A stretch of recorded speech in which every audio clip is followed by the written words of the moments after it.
listening to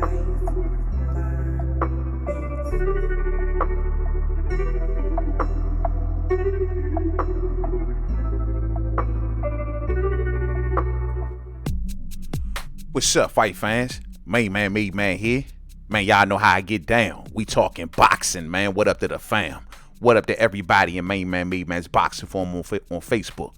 The link will be in the description. Hey, look, the thing is this, fight fans.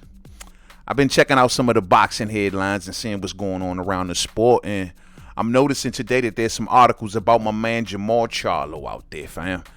And, you know, it made me want to go into my Charlo bag, man, which sometimes I hate going into that Jermall Charlo bag, I got to admit, because every time I open that damn bag, a whole bunch of ducks fly out that thing, you know what I'm saying? And so it's like, damn, I got to bob and weave every time I open up the Jermall Charlo bag because of the ducks.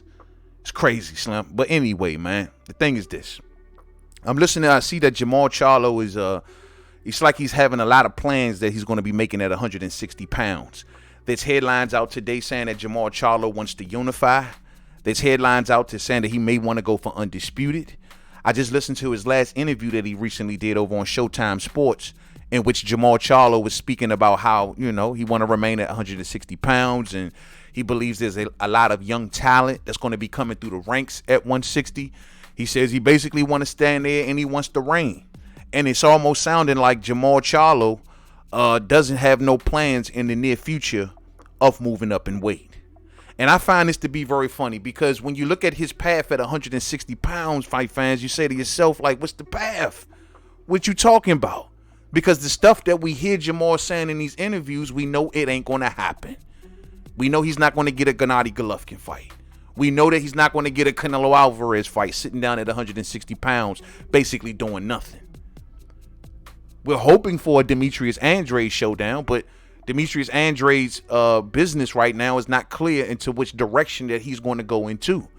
But he still holds a title at 160, but he may want to move up to 168, as was said in his last fight, which was supposed to be against Zach Parker. But either way, man, I mean, fighters are leaving the division left and right, fight fans. I mean, the only ones that are hanging around down there, once again, is Gennady Golovkin. And after the Canelo Alvarez fight, most fight fans see Gennady Golovkin as basically being out of there. He is going to retire, fight fans. So how about we do this, man? How about we just take a quick glimpse at the boxing rankings that I'll put right here in front of you, fam? I mean, look at this, fam. I mean, this weight class, 160 pounds, is basically going to be a graveyard. If you look at it, I mean, the elite fighters currently at 160 pounds is Jermall Charlo, Gennady Golovkin, who will be leaving 160 to go face Canelo at 168, Demetrius Andrade, whose future is uncertain, Janibek Alim-Kunili, who's making a name for himself each and every fight, and he's now Andrade's mandatory at 160, and of course Arislan Delore. The only other elite name that you're going to and Jaime Munguia, he's over here, and the only other name that you're going to mention as the elite, that's pretty much as far as it goes. If you want to throw in Carlos Adames, which perhaps can be Jermall Charlo's most clearest path to a next fight. Carlos Adames doesn't come with many political strings. And on top of that, fight fans, I think that Carlos Adames is actually a good opponent for Jermall Charlo. Carlos Adames is small, he's compact, he gets up under punches, and on top of that, he packs a big punch. You know what I mean? We've seen Carlos Adames in some really good fights. He has a very common opponent in his last fight with Sergey Deryevchenko. We know that Jermall Charlo was the guy before Carlos Adames beat Deryevchenko to beat him also. So they got a common opponent. Doesn't come with a lot of political strings. Makes perfect sense. I think that's the more likely next fight for Jermall Charlo than anybody. Number one in the WBC, Carlos Adames. So it makes sense, you know what I mean? But outside of that, fight fans, everything else is a headache to make for Jermall Charlo. Politically, Gennady Golovkin is on DAZN, different network. He's leaving the weight class. Jaime Munguia is not stepping up to the plate. He's over there with Golden Boy and Oscar, and also on DAZN, making it hard for Jermall Charlo, who fights on Showtime Championship Boxing, to do business. So it's almost like it's turning into a bit of a graveyard. You know what I'm saying? And I don't blame Jermall Charlo for unable to get a lot of these fights at 160, because truth be told, fight fans, it's just boxing politics with a lot of this stuff. I'm not banging on the drum saying that Jermall Charlo is ducking these dudes. It can be argued that Mungia is ducking Charlo. It can be argued that Andre didn't go near Charlo. But then again, I take that back because Andre, last time I checked, he was petitioning the WBC, even as a WBO champion, to try to get that fight. And shit, and let's not act like that's, brand new, because we seen fighters like Canelo Alvarez as well as Vasyl Lomachenko do the exact same thing. The only difference was they were successful and Andre wasn't. But anyway, you know what I mean? But all of these things are headaches to make, I know, politically for Jermall Charlo. So I don't fault him when it comes to these 160-pound fights. What I do fault Jermall Charlo is, fight fans, is the fact of not moving up and challenging fighters like David Benavidez, fighters like Caleb Plant, who is politically available to him, given that they fight for the same networks, same brands, the whole 9 yards. So he ain't giving them no chance, and he's deciding not to move up in weight and take on the absolute biggest fights in his career. And that's just facts, fight fans. That's just facts. It doesn't make sense to a lot of the boxing fans when we speak about David Benavidez and Jermall Charlo, because at the end of the day, man, Jermall Charlo is making it clear to the boxing fans and to everybody that David Benavidez got nothing to offer, which, as we can see with these boxing rankings right now, that David Benavidez is in a very good position at 168 pounds to get the Canelo Alvarez fight, where he's the WBC interim champion, right up under Canelo Alvarez. And on top of that, he's also rated very high in the WBO, but that's really not here nor there, fight fans. The spot to have is this one right here, the interim championship at 168 for the WBC, putting you right under Canelo Alvarez. Not to mention Jermall Charlo is the WBC champion, fight fans. So guess what? I'm sure him moving up in weight and challenging the WBC interim champion, that will be music to Mauricio Suleiman's ears. That will be music to his ears. Not to mention, it's a humongous fight. It's Jermall Charlo's biggest fight of his entire career. Everything that he looks to gain for defeating a Canelo Alvarez, aside from the financial incentive, I'm sure, but he'll gain a hell of a lot of that if he can defeat David Benavidez. And I feel as though Canelo Alvarez will be forced to have to deal with Charlo because of such a monumental win. A lot of Canelo Alvarez's fans know exactly who David Benavidez is. Because guess what? David Benavidez is coming for his spot, fight fans. You know what I mean? And a lot of Canelo Alvarez fans knows exactly who Benavidez is. And they would be pushing Benavidez in that fight if he was to get that Charlo fight. It would be huge in Texas or anywhere you put it in the country. It will be Jermall Charlo's biggest fight of his career with the most implications. So if we talking legacy, fight fans, damn, the belt's here. This fight right here can go once, twice, damn, maybe even 3 times. I'm talking Benavidez and Charlo. It'll be huge. Each fight will be bigger than the next. PBC has a blockbuster on their hands when it comes to David Benavidez and Charlo. Those fan bases would be locked in. You feel me, fight fans? And so when Charlo says there's nothing to offer, nobody believes you, Slim. Nobody believes you, because we looking at David sitting right under Canelo, and we looking at David getting more and more popular with each and every passing fight with his performances. And I'm telling you, man, this fight makes a hell of a lot of sense, even without a belt. And to make it the storyline even better, that the prize could be Canelo. You know what I mean? So it just, don't say that David Benavidez has nothing to offer, man, because nobody ain't believing that shit, bro. You feel what I'm saying? Like, David Benavidez is in a great position. He's the absolute biggest fight of your career. You can't think of no one bigger. Who's bigger in Jermall Charlo's immediate atmosphere, fight fans, that he can take on legacy, accomplishment wise, however you want to spin it? That's a bigger name immediately available to him. See, that's the beauty of this whole deal. We don't have to talk about the politics crap like we started to talk about at the beginning. They don't apply here. It doesn't apply.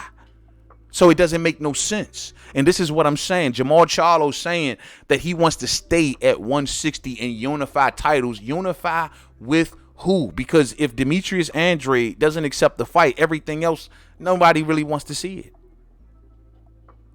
So I don't know, fight fans. Y'all guess is better than mine's, man. But I'm just not feeling that him staying at 160 pounds. I just don't understand the reason why. And it just makes sense to me that the only reason that he's saying this is because he knows if he moves up to 168, fighting anyone other than David Benavidez would not make sense. Now, fight fans, now Charlo has an on-again, off-again attitude when it comes to moving up. Because there were times in the past where Charlo, honestly, he's came out and admitted and said himself that he had no problems with moving up to 168 pounds. I mean, hell, if you just do a simple, just kind of Google search of Charlo move up to 168 pounds, look what come back, man. All of these statements, Charlo, I'll go up to 168 and let my brother reign. This was just in May. You know what I'm saying? F it. I'll go to 168 to fight Canelo. Oh, you'll go to 68 to fight Canelo, but David Benavidez you won't do, even though Canelo has been resisting and told you exactly what he wants you to do. I don't get it. You know what I'm saying? I'm getting overlooked at 160. If you're getting overlooked at 160, you got your biggest legacy fight at 168. You know what I'm saying? It don't make no sense, man. Jermall Charlo prepared to move up in weight if he can't get a fight. I mean, look, man, headlines galore. And they got Charlo quoted left and right saying how he will want to move up. One particular quote that's floating around out there that was taken from Charlo's social media, though, he said he left on his social media one time, if approved, I would move up and face David Benavidez. So the question then bounces back to, because I've always wondered this myself, is this PBC shutting down the David Benavidez versus Charlo fight, or is this Charlo himself shutting it down? Because my deal is, man, look, I understand why PBC maybe didn't make the Andre fight back in the day or Mungia because of the whole politics thing.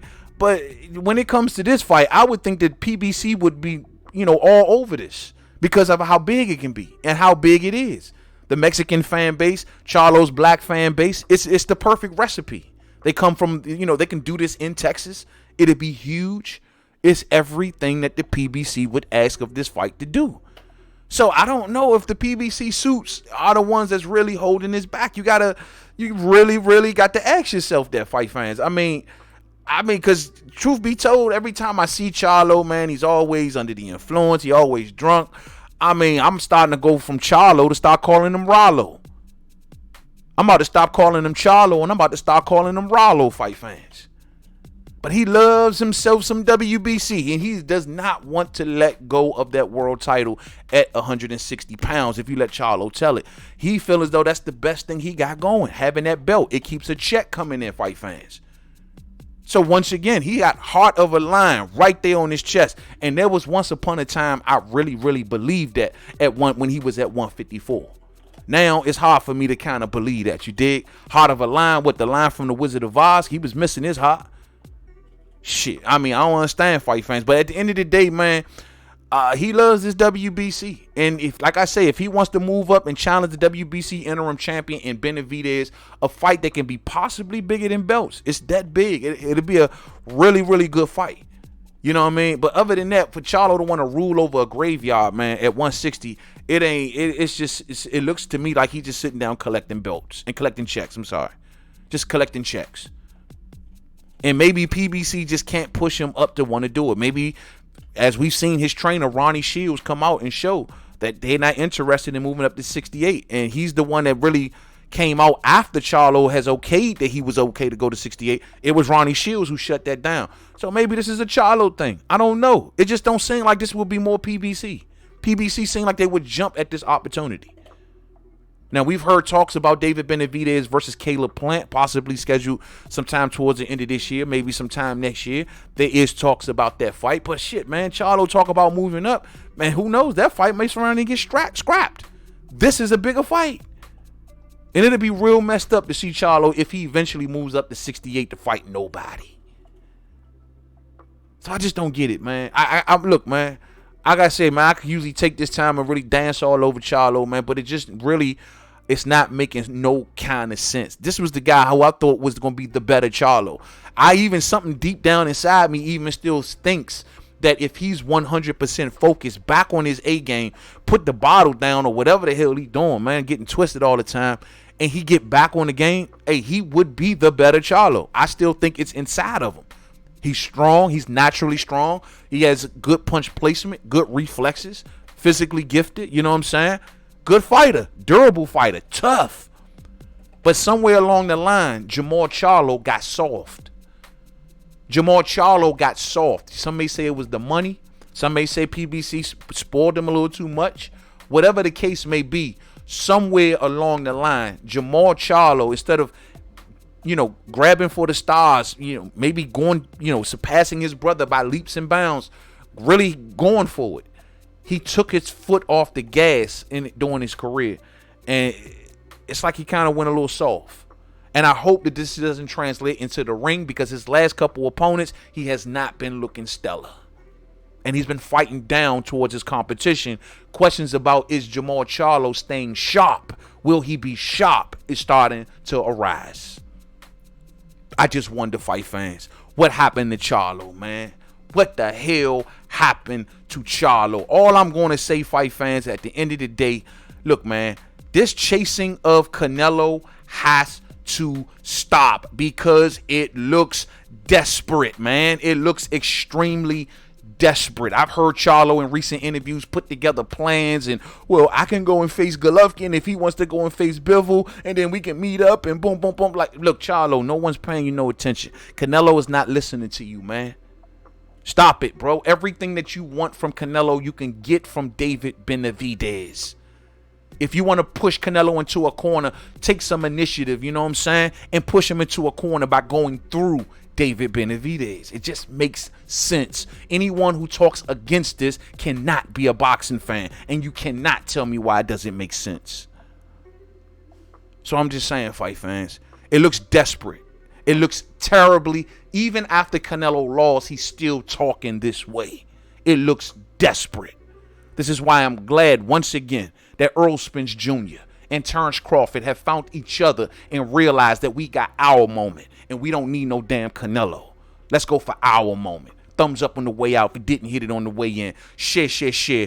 Rock those bells, fight fans. Much love to the fam. Don't forget to rock out with me on We Talking Boxing Live, going down on Thursdays and Sundays. Phone lines open and the whole nine. Much love to the fam. I see y'all real soon in the next live stream. And until the next video, man. Please, I am.